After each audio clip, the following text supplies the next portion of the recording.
আমাদের প্রিয় সাইদি সাহেব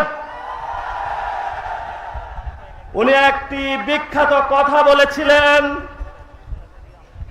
যেই কথাগুলা চট্টগ্রাম নয় পুরো বাংলাদেশের তরুণ প্রজন্মের কাছে এখনো দিবারাত্রি শানিত হচ্ছে। উনি বলেছিলেন, बर्बादे गुलिस्ता के लिए एक ही उल्लू काफी है, गुलिस्ता की हर शाख में उल्लू बैठा है, फिर अंजाम गुलिस्ता के लिए क्या होगा। उन्हें বলেছিলেন এই ফুল বাগান নষ্ট করার জন্য একটা হুতুম পেঁচায় যথেষ্ট, কিন্তু আমাদের দেখছি পার্লামেন্ট থেকে সরকারি অফিস সর্ব জায়গায় হুতুম পেঁচা বসেছে।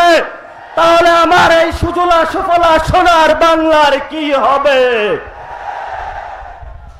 এই হুতুম পেঁচারা কখনো আবির্ভূত হয় আমাদের সংবিধানের দোহাই দিয়ে,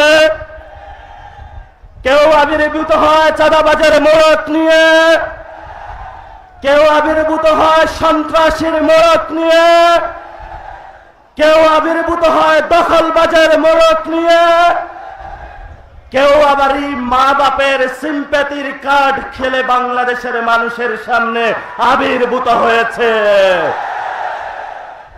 শেখ মুজিবের কন্যা শেখ হাসিনা বাংলাদেশের জনগণের বিরুদ্ধে দাঁড়িয়ে সিম্প্যাথির রাজনীতি করেছিল ভারতীয় বয়ানে। আমরা এখন দেখতে পাচ্ছি যেই জিয়াউর রহমান বলেছিলেন ওই রিভোল্ট বাংলাদেশের মানুষের পক্ষে দাঁড়িয়ে, সেই জিয়াউর রহমানের স্ত্রী বলেছিলেন গণতন্ত্রের আপোষহীন নেত্রী, যিনি একদিকে বলেছিলেন ওদের হাতে গোলামির জিঞ্জির, আমাদের হাতে স্বাধীনতার পতাকা। সেই রাজনীতি আজকে বাংলাদেশের জাতীয়তাবাদী স্লোগান তুলে আমাদের সীমান্তে বাংলাদেশের মানুষকে নাগরিকের মর্যাদা ক্ষুণ্ণ করে ভারতের হায়দ্রাবাদের মতন আরেকটি তাবেদার রাষ্ট্র বানানোর কার্যক্রম চালাচ্ছে। বাংলাদেশের মানুষ, তোমরা দরকার হয় ঘাস খাও, তারপর অস্ত্র বানাও, আমাদের স্বাধীনতা আমাদেরকে রক্ষা করতে হবে। অনেক মুক্তিযুদ্ধের বয়ান হয়েছে, সময় এসেছে অগ্নি পরীক্ষার।